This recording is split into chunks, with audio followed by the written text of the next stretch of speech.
Hey, have you heard of a Hookah diving system? Curious about what that might be and how some of us use these to metal detect underwater? Well, in this video, I'm going to talk about a system that I recently purchased called the Blue3 Nemo. It's a tankless diving system. I'm going to talk about some of the pros, some of the cons, what prompted me to purchase this item, and on this video, we're going to do a live unboxing. So if that sounds of interest to you, stay tuned.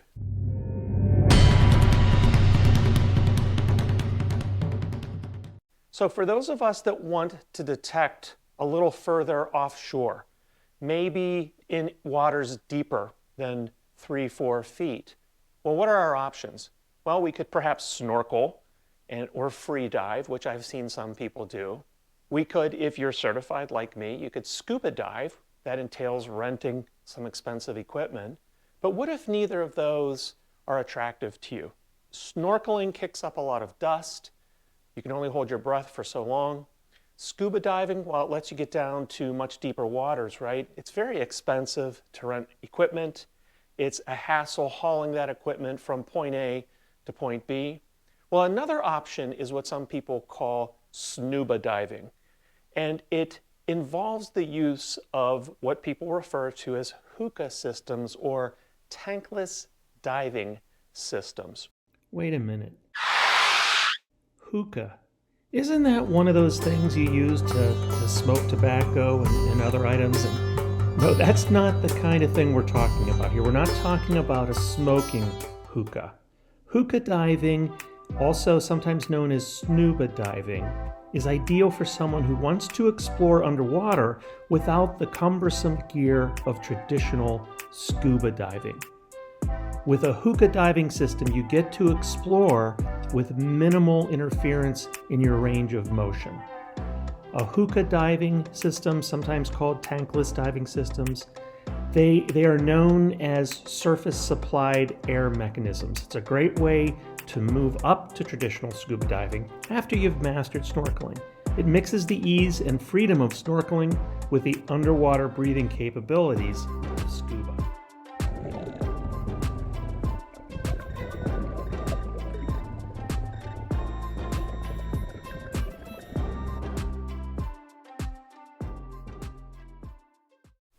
Okay, there's basically two types of tankless diving systems. Those that are powered by electrical batteries and those that are gasoline powered. The latter, gasoline powered, these have some advantages. You can stay underwater for much longer. These have the capacity, the capability in some instances to provide 3 hours of fresh air. They can be very, very noisy, and they're much, much more expensive than the Blue3 Nemo that I'm going to share with you today.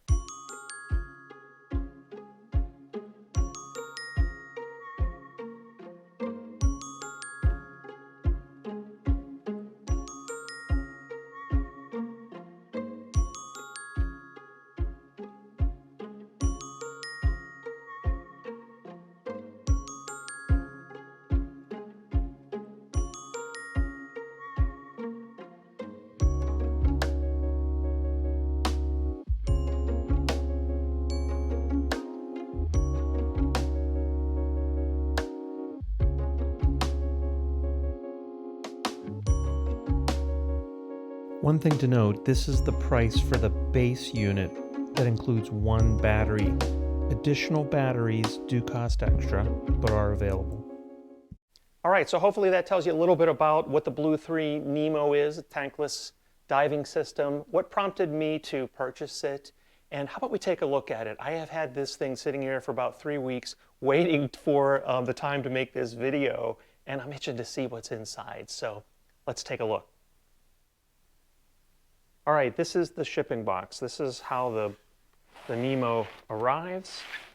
You know, we'll go ahead and get this cut open and let's take a look. Okay, let's get this cut open here. Let's see what we have here too.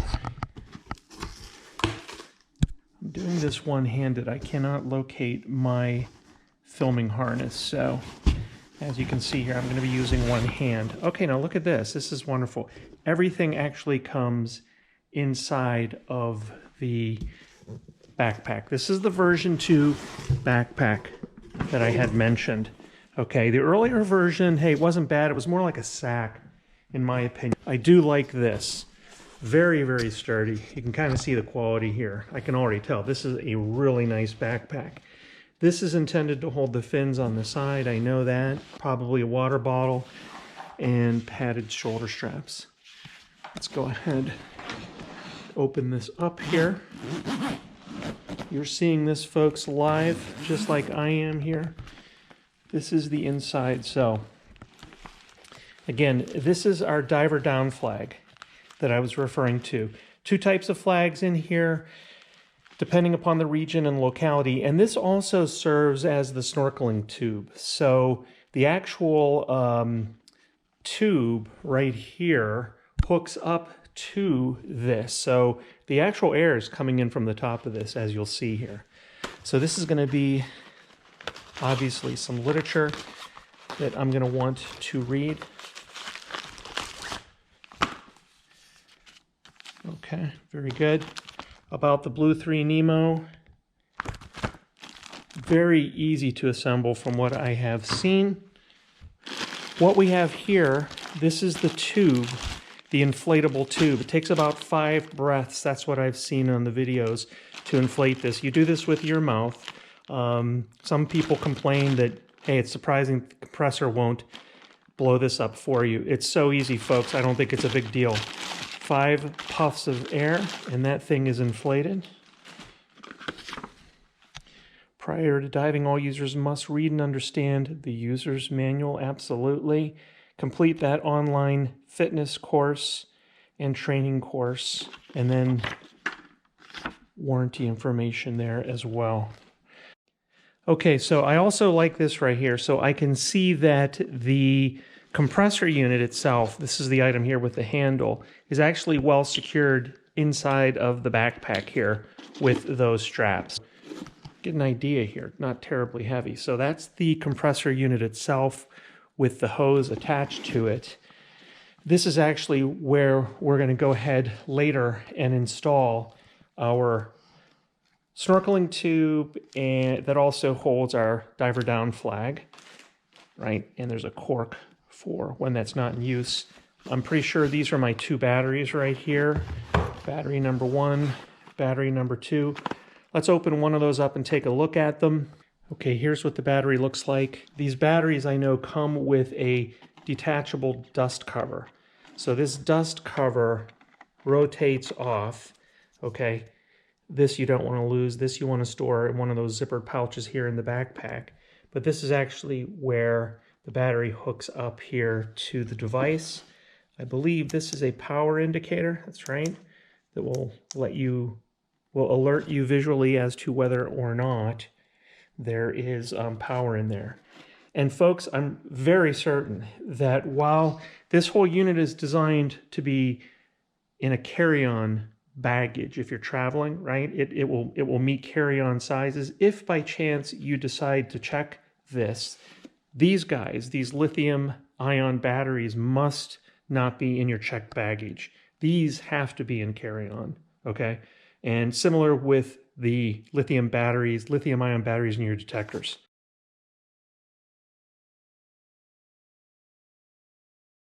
Okay, and we also have 3 boxes here. Let's take these out and see what are in these. All right, box number 1.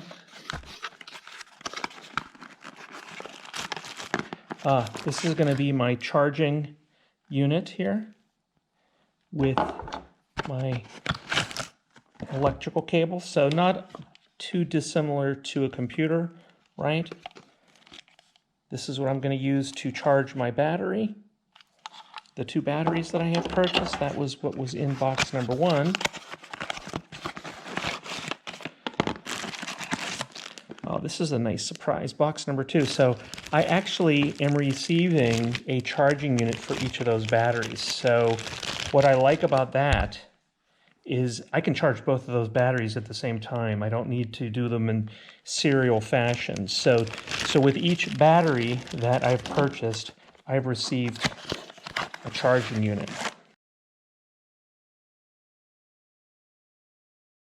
Okay, I've taken this out just so you can get a better look at this here. Again, this is the compressor. Very impressive how portable this is.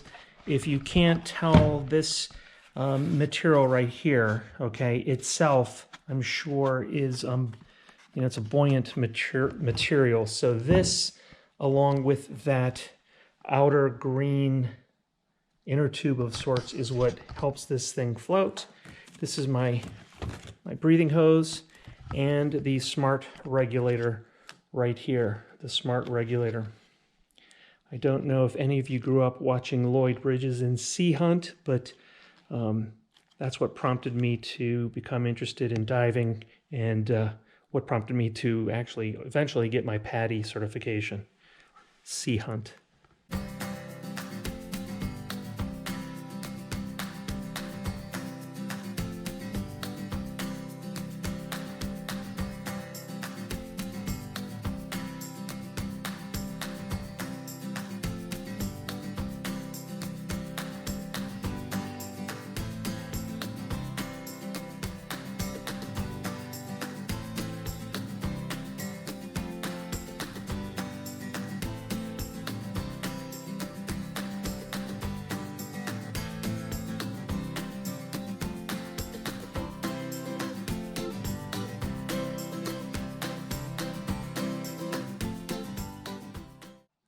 All right, so I just wanted to see how easy it is to assemble the flotation tube to the compressor. So I flipped it upside down, right, and pulled my regulator through the green flotation tube. And then there are 4 snaps right here, 4 plastic snaps that serve to secure the pump to the flotation device, okay? Simple as that. So it took me, as I said, about 4 or 5 breaths. Okay, we have this now secured, and I'm not going to try the harness today. We will do that in another video, a live video, but boy, that's it. That is it. And very easy to carry. Very quickly here, this is not intended to be a demo video, but here is where the battery attaches here.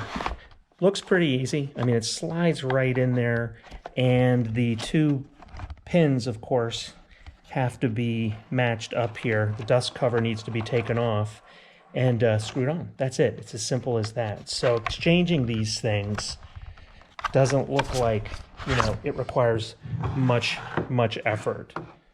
Okay, and I've packed everything back in here out of its original packaging, let's say, some of the wrappers.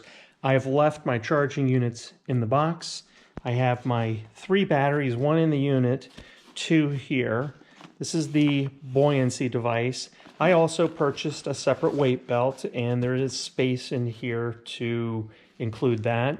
My harness, which I will try and work on later, and my smart regulator right there. So area here for your documentation, your diver down flag, and then of course, right, this is how it will close. And as I mentioned earlier, there is space here on the one side for your fins. And I did purchase some new fins. These are actually half fins. These are smaller than the normal dive fins. But for my purposes, these will actually work quite well. So there you have it. Blue3, go beyond the surface. I'm really excited to try this out.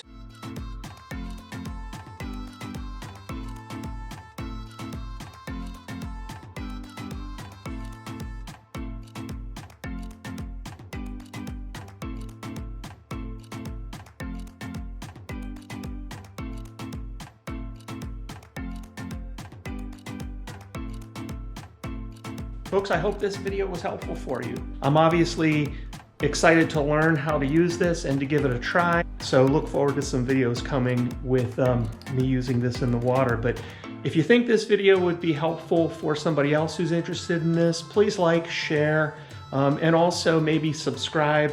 If you're not familiar with my channel, all of my proceeds in 2021 are being donated to the Wounded Warriors Project. So it's a great way also to kind of give back to those who have served on our behalf. So thanks a lot for watching. We'll see you on the next video.